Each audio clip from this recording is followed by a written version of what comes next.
Hello hi അസ്സലാമു അലൈക്കും. Welcome to നമ്മുടെ ചാനൽ. അപ്പോൾ പിന്നെ എന്തൊക്കെയുണ്ട് വിശേഷം? സുഖമല്ലേ?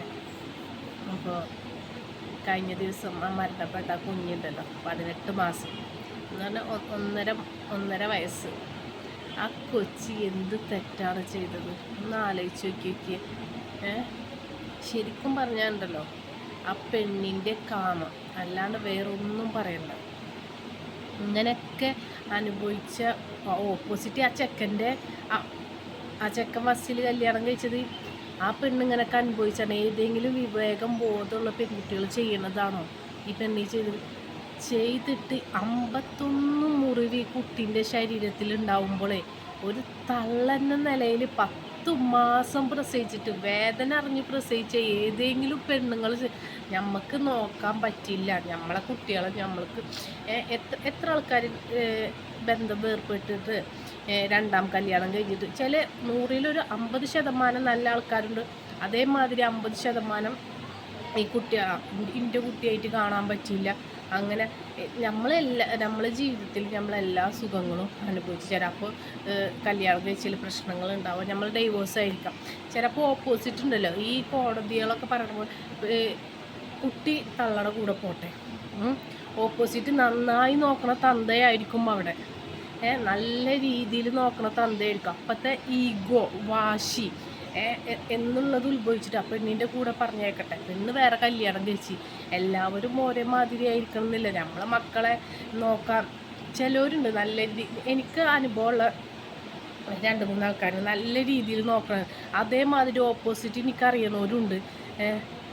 എന്തിനോ കല്യാണം കഴിച്ചിട്ട് അവരെ സ്വന്തമായിട്ടൊരു പുതിയൊരു കുട്ടി ഉണ്ടാകുമ്പോൾ പിന്നെ ഈ കുട്ടിയൊരിക്കൊരു നമുക്ക് നോക്കാൻ പറ്റില്ലെങ്കിൽ ഇന്നത്തെ കാലത്ത് എന്തൊക്കെ മാർഗങ്ങൾ, ഓരോ വേദന ആ കുട്ടി എത്രത്തോളം സഹിച്ച് സിഗരറ്റ് കൊണ്ടൊക്കെ കുത്തി നമ്മളെ ജസ്റ്റ് ഉണ്ടല്ലോ എന്താണെന്നറിയില്ല, മീൻ മുറിക്കുമ്പോൾ എങ്ങനോ എൻ്റെ കൈ മുറിഞ്ഞതാണ്. ഈ ഒരു വേദന ഉണ്ട്, വലിയ ആഴമൊന്നുമില്ല, പക്ഷെ ഈ ഒരു വേദന ഉൾക്കൊള്ളാൻ പോലും എനിക്ക് പറ്റണില്ല, എൻ്റെ ശരീരത്തിൽ എനിക്ക് പറ്റണില്ല. ഇടക്കിടക്ക് ഞാൻ ഇന്നലെ കുഞ്ഞാത്താനോടൊക്കെ പറഞ്ഞു, കുഞ്ഞാത്താൻ എനിക്ക് എൻ്റെ കയ്യിൻ്റെ ഇവിടെ ചെറിയൊരു മുറിവാണ്. അപ്പോൾ 51 മുറിവ് 1.5 വയസ്സിൽ ആ കുട്ടി അത് അനുഭവിക്കുമ്പോൾ എത്രത്തോളം ഇനി ഇവർക്ക് എന്താ, ഈ ഭാര്യയായാലും ഈ ചെക്കനാണെങ്കിലും ജയിലിൽ കൊണ്ടുവരും. അവിടെ എന്താ സുഖനിദ്ര, സുഖത്തീറ്റ, ഈ കുട്ടി അനുഭവിച്ചതിന് വല്ല കണക്കുണ്ടാവും.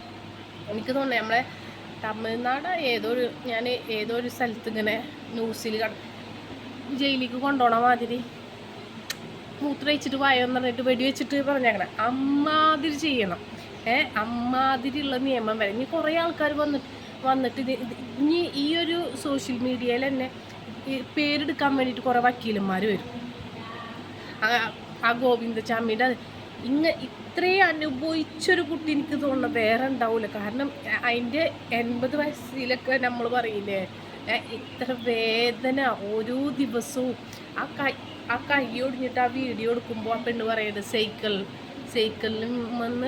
സൈക്കിളില്ലാത്തത് കൊണ്ട് കുട്ടി വാശി പിടിച്ചിട്ട് എന്താണ് പക്ഷെ അന്നും ആ കുട്ടിക്ക് എന്തൊക്കെയോ പറയണമെന്നുണ്ട്. ആ നിഷ്കളങ്കമായ ആ വീഡിയോ ഉണ്ടല്ലോ, ഇങ്ങനെ പിന്നെയും കാണുമ്പോൾ ഉണ്ടല്ലോ ഞമ്മക്ക് ഇവൻ്റെ പടച്ചോനെ ഈ കുട്ടി എത്രത്തോളം അനുഭവിച്ചിട്ടുണ്ടാകും.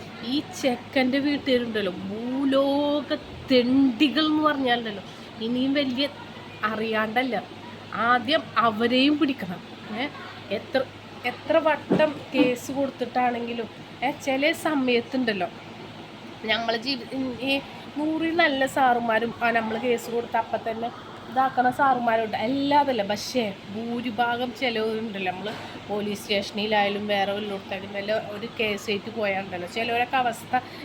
എനിക്കെൻ്റെ ജീവിതത്തിൽ ഇതേമാതിരി ഇതല്ല വേറൊരു പ്രശ്നം വന്നിട്ട് പോയിട്ട് എൻ്റെ ഭാഗത്താണ് അന്ന് ശരിയുള്ളത് കൊണ്ട് എൻ്റെ ഭാഗത്തുനിന്ന് അന്ന് എനിക്ക് തോന്നുന്നത് 24 ഞാൻ കേസ് കൊടുത്തു, വേറൊരാളിൻ്റെ പേരിൽ കേസ് കൊടുത്തിട്ടും 24 മണിക്കൂറിൻ്റെ ഉള്ളിൽ ആ കൊടുത്ത വ്യക്തി എന്നെ അവരെ കൊണ്ട് തന്നെ ആ കേസ് പിൻവലിപ്പിച്ചു. കാരണം വെറുതെ അവരെ ഭാഗം വിജയിക്കാൻ വേണ്ടി തിന്നാനുള്ളതൊന്നും ചെയ്ത് അവരെ ഭാഗം വിജയിക്കാൻ വേണ്ടിയിട്ട് ഓരോന്നും ഇതാവുമ്പോൾ തെളിവുകൾ നമ്മളെ വശത്തുണ്ടെന്നല്ല ആലോചിക്കണത്. അപ്പോൾ എത്ര വട്ടമാണ് ആ പെൺകുട്ടിയുടെ അമ്മ ആണെങ്കിലും പറയുന്നുണ്ട്, എത്ര വട്ടം കേസ് കൊടുത്തത്. ആ കുട്ടിക്ക് കയ്യിന് ഇങ്ങനെ വന്നപ്പോൾ തന്നെ നമുക്ക് നോക്കാൻ പറ്റിയിട്ടില്ലെങ്കിൽ നോക്കണവർക്ക് കൊടുക്കേ. ഇങ്ങനെ ഓരോരുത്തർ പ്രസവിച്ചിട്ട് അമ്മത്തൊട്ടിയിൽ കൊണ്ടുപോയിടുന്നില്ലേ, അതേമാതിരി നിങ്ങൾക്ക് കൊണ്ടുപോയിട്ടൂടെ? ആ കുട്ടി ജീവിച്ചോളൂല്ലേ. ഇനി എന്തിനിങ്ങ രണ്ടാളും ജീവിക്കണം? എൻ്റെ പടച്ച റബ്ബേ, നിങ്ങളൊക്കെ ജീവിച്ചതുണ്ടല്ലോ എന്തിനോ, നിങ്ങളെ സ്വന്തം കാമ വെറി. അതേമാതിരി തന്നെ അവനെക്കുറിച്ച് ഞാൻ പറയണേ ഇല്ല, അവൻ്റെ കാമം തീർക്കാൻ വേണ്ടിയിട്ട് നമ്മൾ പറയില്ലേ ചെന കൂടാനല്ലേ. ഇവനിക്ക് ഇത്രമാത്രം ഇതാണോ? ഇങ്ങനെയൊക്കെ ഒരു അതിനനുസരിച്ച് തള്ള അവൻ്റെ വീട്ടുകാർ. എന്താണ് നിങ്ങളൊക്കെ ഏത് നൂറ്റാണ്ടിന്നാണ് വരുന്നത്?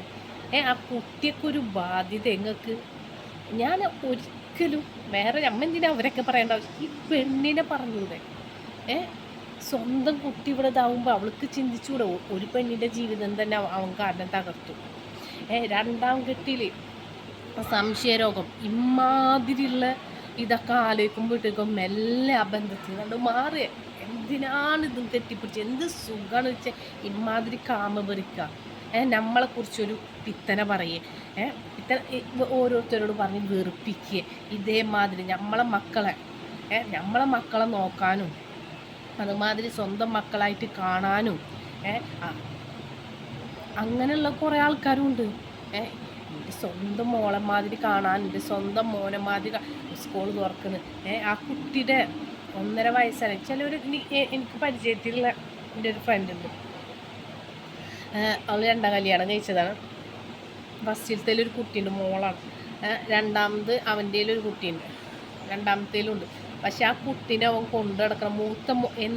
ആദ്യം അവൻ്റെ കുട്ടിക്കല്ല അവൻ എന്തെങ്കിലും എടുക്കാം, മൂത്ത മോൾക്ക് എടുത്തിട്ടേ അവൻ അവൾക്കാണെങ്കിൽ പെരുന്നാൾക്ക് എനിക്ക് തോന്നുന്നത് ഒരു ഇതായിട്ട് ഇവർക്ക് എന്തോ ഇതായിട്ട് ആർക്കും കൊടുക്കാൻ പറ്റില്ല. പക്ഷെ അവനെടുത്തത് ആ കുട്ടിക്ക് മാത്രമാണ് എടുത്തത്.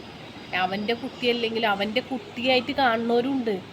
എന്തെങ്കിലും ഇപ്പോഴത്തെ നിയമം എന്താണെന്ന് പറയാം, തള്ളയുടെ കൂടെ വിട്.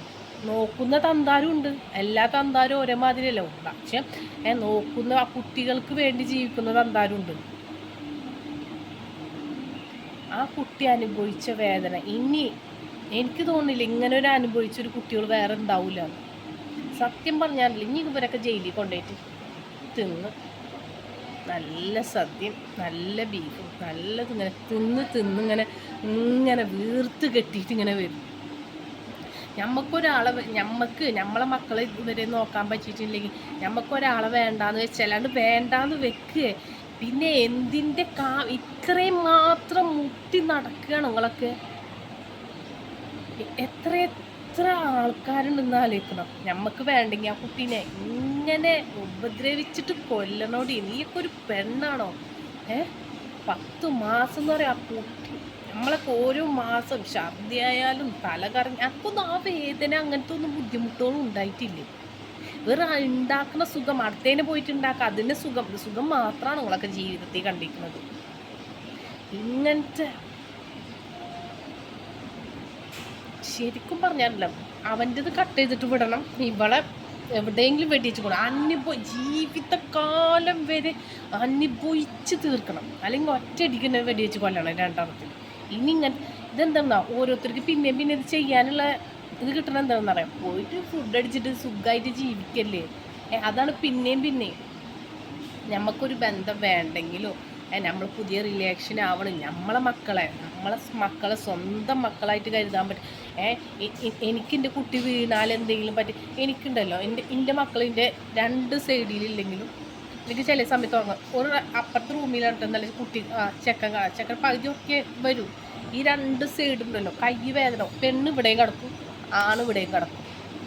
കൈ 2 സൈഡും നമുക്ക് നേരം വിളിച്ചാൽ എന്നാലും നമുക്കൊരു അതിലൊരു ഉറക്കം കിട്ടുന്നു. അതിൻ്റെ മക്കളിൻ്റെ എത്തുണ്ടല്ലോ എന്നുള്ള ഒരു ഇതുണ്ടല്ലോ.